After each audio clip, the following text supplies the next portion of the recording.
지난주에 했던 리얼미터의 분석이 뭐 벌써 나오려고 막 소개를 해보면 분석이 꽤 화제가 됐어요.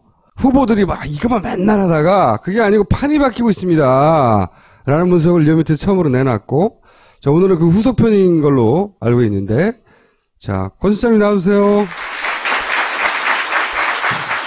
자, 이번 주에 준비한 내용은 뭡니까? 탄핵 국가과제는 뭐냐? 국가과제와 관련된 조사를 했었어요. 거기에서는 양극화 문제라든지 경제민주화 부분이 1등을 놓친 적이 없었는데, 그러니까 2달 동안 탄핵 정국하고 이 국정농단 정국이 지나면서 뭐가 1등이 되는지 한번 보십시오. 저 밑에 파란색이 충남 직전에 12월 최근에 했던 조사입니다. 1등이 지금 국가 및 관료제 관련, 그러니까 부정부패 일소 이 부분들이 지금 1등이 됐습니다. 기본적으로 성장적 과제 자체는 기본적으로 보수적인 아젠다고 이런 부분들은 변화가 별로 없었고, 분배 재분배적 과제, 그러니까 진보 중도층들이 어떤 부분들에 관심이 가 있는가로 이렇게. 경제민주화 이슈가 가장 큰 이슈, 작년 말까지만 해도 이슈였는데. 네네. 그게 정말 큰 이슈여서 그랬는지 아니면 사람들이 그렇게 떠들어대서 그런지는 모르겠지만. 네네. 그런데 그건 확 줄어들고, 이거 안 되겠구만, 이거. 네. 나라 갈아엎어야 되겠네. 네네. 이걸로 바뀐 거죠. 네. 이런 면에서는 지금 보수 진영이 새누리당 네. 분당을 했지만 개혁 보수신당 그거 포함해서 굉장히 불리한 거죠. 왜냐하면 이게 상징하는 게 최순실인데. 맞습니다. 최순실과 네. 연루된 것을 해소해야 된다는 의지가 이렇게 강한 거예요. 그러니까 네.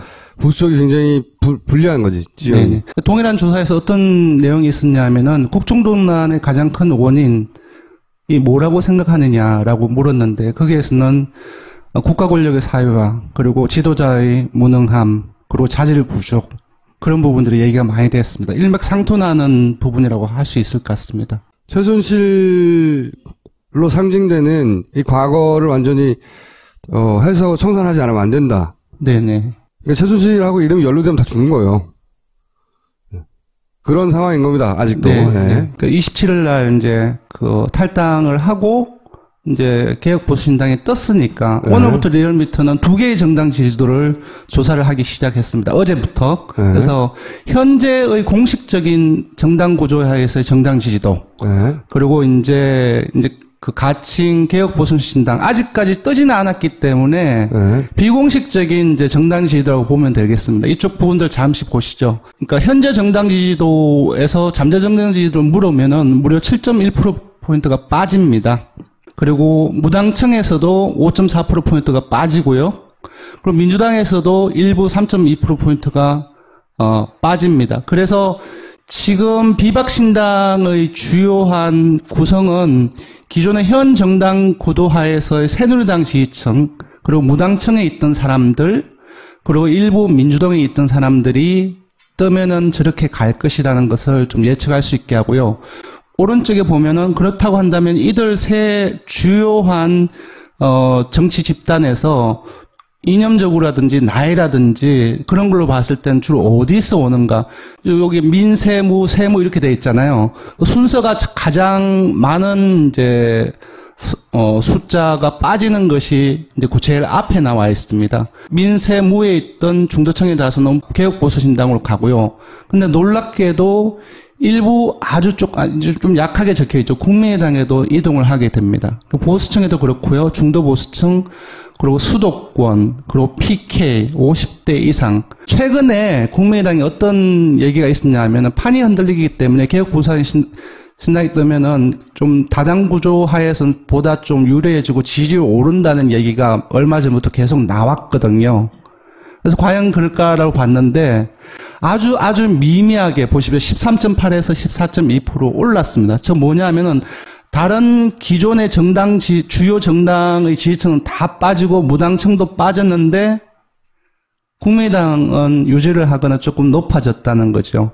비박신당하고 반기문 키워드가 상당히 많이 지금 지금 퍼지고 있는 상황입니다. 그래서 단기적으로 봤을 때, 즉 최소한 1월 15일 반 총장이 들어오는 1월 말까지는 컨벤션 효과가 지속되면서 비박신당이 강세를 볼 가능성이 높고요. 다만 그 이후에서는 장담을 하기 좀 힘들지 않겠느냐. 이게 이제 이 표는 비박신당이 생기면 앞으로 사람들이 어떻게 이동할 건가. 맞습니다. 이거잖아요. 네. 그래서 새누리당에서는 보수, 수도권, PK 50대에서 원래 새누리당에 있던 지지자들이 비박신당으로 간다는 거고. 맞습니다. 그리고 민주당 지지자들 중에는 중도 수도권 지역에 있던 민주당 지지자 성향의 사람들이 비박신당으로 간다는 거고. 맞습니다. 표는 많지 않더라도. 네, 그리고 국민의당은 약간 상승한다. 네, 맞습니다. 표가 와서 네네. 거꾸로. 여기서 새누리당, 민주당은 빠져나가는데 네네. 국민의당에는 들어온다는 거죠, 약간. 일단은 이제 현재 시점에서는 그런 현상이 나타났는데 네. 이제 그건 조금 더 봐야 될 부분이 있는 것 같습니다. 물론 개별 정당 지지율로는 높지 않지만 네네. 개별 정당, 그러니까 비박신당이 10%대란 말이죠. 네네. 10%대긴 한데 근데 어쨌든 지지자들 갈라서 가져갔고 그리고 나면은 비박신당이 생기고 나면 민주당은 지금은 32%인데 29%가 되고. 맞습니다. 그리고 16.4가 개혁보수신당 새누리당보다 높다는 거예요. 예, 15.2는 새누리당이고 14%가 국민의당이라는 겁니다. 그러니까 14, 15, 16 세 개가 이렇게 나란히 있고 민주당이 29%, 약 30% 조금 못 미치는 정도가 된다. 생기고 나면. 네네. 그 지지율 차이는 다른 정당보다 2배에 가깝지만 비박신당하고 새누리당하고 같은 성향 원래 같았으니까 요 두 가지를 합치면 민주당보다 높다. 네네. 물론 이 둘이 과연 이번 대선 전국에서 합칠 수 있을지는 모르겠으나 그렇지는 않습니다. 네, 단순히 이제 예. 합쳐 본 거죠. 예. 근데 이제 여기서 제가 왜 이제 비표를 저쪽에 했느냐. 네. 사실상 10%대 중반의 지지율을 정당을 하는 군소정당이거든요. 네. 그래서 두 개를 합치면 30% 정도 되잖아요. 네. 비슷하게 맞붙을 수 있고 합쳐서 어쨌든 민주당을 이기면 되는 거예요. 어떤 식으로 합치냐 가지고 뭐 DJP니 뭐 제3지대니 하는데 어쨌든 합쳐서 이기면 되는 거란 말이지. 10%대 중반의 지지율을 가지고서 독자적으로 대선을 맞이한다는 것은 상당히 힘들다는 겁니다. 불가능한 거지. 네. 함께 할 수 있는 곳은 오직 민주당하고는 함께 할 수 없으니까. 왜 새누리당에서 최순실 때문에 떨어져 나온 것과 국민에 자꾸 엮이려고 계속 끊임없이 노력하냐고. 그러다가 욕먹고 지지율 떨어지니까 이제 약간 사이가 벌어졌긴 했지만 그걸 포기하지 않았어요. 그 고리가 개헌과 반기문인 거예요. 근데 반기문을 이쪽에 데려가느냐 저쪽에 데려가느냐에 따라서 자기들이 주도할 수 있다고 생각하니까 뭐 반기문이 좋겠어? 지지율이 높으니 갖다 쓰려고 하는 거지. 근데 어쨌든 이 둘은 반기문을 놓고 쟁탈전을 벌이고 있는 것이고. 근데 제가 보기에는 국민의당이 일 수는 없어요. 절대로. 그리고 남은 그러면 친박과 비박이잖아. 저는 비박이 이길 거라고 사람들이 생각하는데 저는 그렇게 쉽게 생각하지 않습니다. 반기문은 약점이 많은 후보예요. 돈 받았다고 하는 거를 전면 부인했잖아요. 물론 뭐 전면 부인할 수밖에 없고 사실이 아닐 수도 있을 수 있겠으나 그걸 사실이라고 주장할 만한 사람이 되게 많아요. 저기는 반기문은 없잖아요, 일단. 근데 반기문이 여기에 들어가든 여기에 들어가든 여기 들어가는 순간 반기문과 민주당과 삐까삐까해진다는 거지. 그러니까 저 사람들한테는 저게 합리적인 선택인 거잖아요. 맞습니다. 저 정도의 지지율로서 지지율만 보면 조기 대선을 앞두고서 합리적인 선택을 할 수밖에 없는 지지율이라는 겁니다. 저는. 자기들 안에서의 합리인 거죠. 예, 조금만 더 말씀드리면은 우리가 3차까지 계속 탄핵 심판에 대한 국민 여론조사였는데 70% 중반대가 계속 유지를 하고 있습니다. 그러니까 탄핵시켜야 된다는 건 변함이 없어요. 사실상 저 지지율로는 조기 대선을 각자가 대선을 할 수는 없다는 겁니다. 그렇죠. 2배가 차이가 나는데 각자 떨어져서 이길 수 없으니까 합종 연행을 모색해야 되는 건데 당연히. 그런데 끊임없이 비박과 국민의당만 얘기된다 이거지. 정상적이라면 생각해보세요. 국민의당과 여기랑 합치면 끝나는 거예요. 그냥. 정권교체라고 하는 것은 끝나는 거예요. 근데 왜 이렇게 복잡하게 만들었냐고. 복잡하게 만든 기획의 성공이라니까 자꾸. 범인은 누구? 김기춘이 그러니까 다는 성공 못 시켰지만 최소한 판을 흔들어 놓은 거야 애초에. 기본적인 판은. 그래서 거기에 혹해서 넘어간 사람들을 나는 인정 못하겠다는 거예요. 지금 보시면 이제 중간에 이재명 성남시장이 이제 하락세가 네. 좌우 대칭 데칼코마니로 되고 있습니다. 급등했다가 지금 일간이긴 하지만 어제까지를 보면은 이제 좌우 대칭형으로 지금 떨어지고 있는 상황이고요. 여러 가지 복합적인 요인이 있겠죠. 어쨌든. 그래서 이쪽에서 좀 의미 있게 바라볼 필요성은 바로 두 번째 소속 정당 지지층 독점입니다.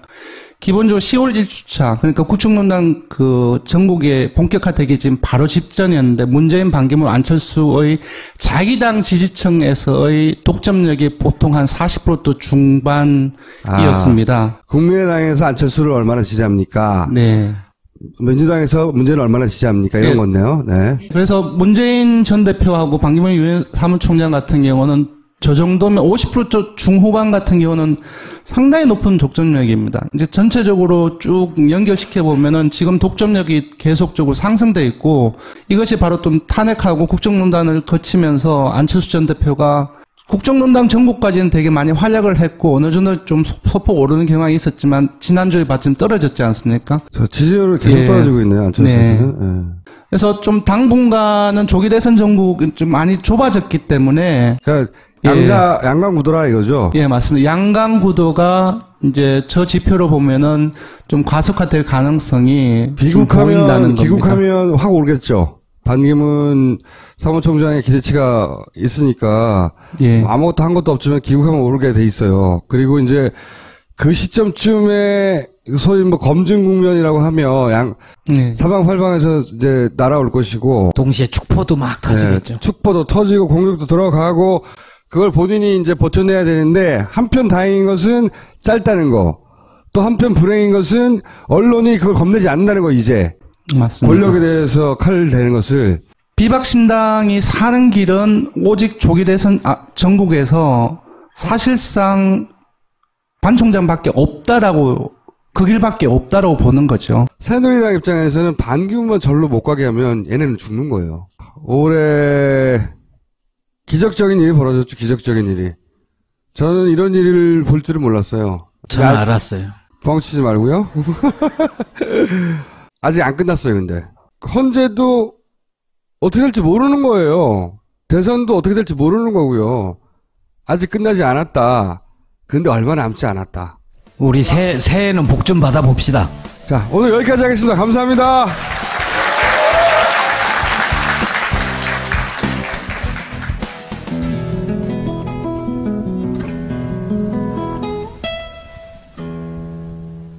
과제 자체는 기본적으로 보수적인 아젠다고 이런 부분들은 변화가 별로 없었고 분배 재분배적 과제 그러니까 진보 중도층들이 어떤 부분들에 관심이 가 있는가로 이렇게 경제민주화 이슈가 가장 큰 이슈, 작년 말까지만 해도 이슈였는데 네네 그게 정말 큰 이슈여서 그랬는지 아니면 사람들이 그렇게 떠들어대서 그런지는 모르겠지만 네네 그런데 그건 확 줄어들고 이거 안 되겠구만 이거.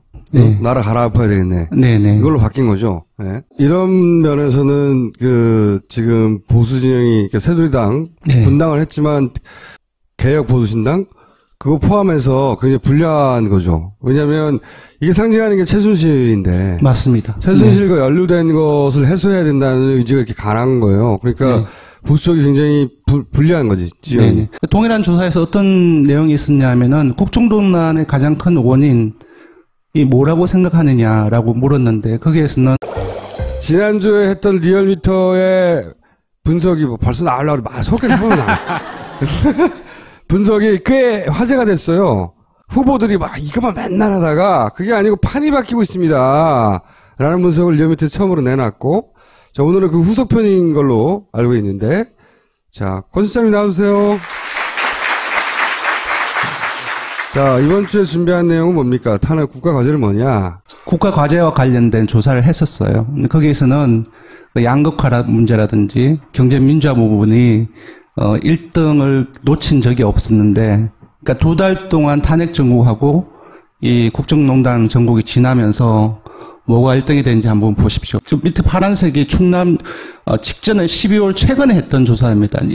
1등이 지금 국가 및 관료제 관련, 그러니까 부정부패 일소 이 부분들이 지금 1등이 됐습니다. 기본적으로 성장적 국가 권력의 사유화, 그리고 지도자의 무능함, 그리고 자질 부족 그런 부분들이 얘기가 많이 됐습니다. 일맥상통하는 부분이라고 할 수 있을 것 같습니다. 최순실로 상징되는 이 과거를 완전히 해석하고 청산하지 않으면 안 된다. 네네. 그러니까 최순실하고 이름이 연루되면 다 죽는 거예요. 그런 상황인 겁니다. 아직도. 네. 그러니까 27일 날 이제 그 탈당을 하고 이제 개혁보수신당에 떴으니까 오늘부터 리얼미터는 2개의 정당 지지도를 조사를 하기 시작했습니다. 어제부터. 그래서 현재의 공식적인 정당 구조하에서의 정당 지지도 그리고 이제 그 가칭 개혁보수신당 아직까지 뜨지는 않았기 때문에 비공식적인 이제 정당 지지도라고 보면 되겠습니다. 이쪽 부분들 잠시 보시죠. 그러니까 현재 정당 지지도에서 잠재 정당 지지도를 물으면은 무려 7.1%포인트가 빠집니다. 그리고 무당층에서도 5.4%포인트가 빠지고요. 그리고 민주당에서도 일부 3.2%포인트가 빠집니다. 그래서 지금 비박신당의 주요한 구성은 기존의 현 정당 구도하에서의 새누리당 지지층, 그리고 무당층에 있던 사람들, 그리고 일부 민주당에 있던 사람들이 뜨면은 저렇게 갈 것이라는 것을 좀 예측할 수 있게 하고요.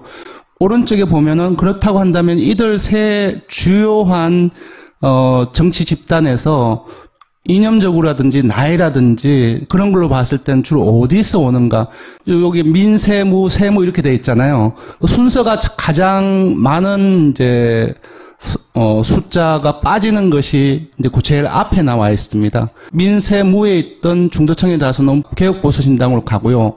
근데 놀랍게도 일부 아주 좀 약하게 적혀 있죠. 국민의당에도 이동을 하게 됩니다. 보수층에도 그렇고요. 중도 보수층, 그리고 수도권, 그리고 PK, 50대 이상. 최근에 국민의당이 어떤 얘기가 있었냐 하면은 판이 흔들리기 때문에 개혁보수신당이 뜨면은 좀 다당 구조 하에서는 보다 좀 유리해지고 지지율이 오른다는 얘기가 얼마 전부터 계속 나왔거든요. 그래서 과연 그럴까라고 봤는데 아주 미미하게 보시면 13.8에서 14.2% 올랐습니다. 저 뭐냐면은 다른 기존의 주요 정당의 지지층은 다 빠지고 무당층도 빠졌는데 국민의당은 유지를 하거나 조금 높아졌다는 거죠. 비박신당하고 반기문 키워드가 상당히 많이 지금 지금 퍼지고 있는 상황입니다. 그래서 단기적으로 봤을 때, 즉 최소한 1월 15일 반 총장이 들어오는 1월 말까지는 컨벤션 효과가 지속되면서 비박신당이 강세를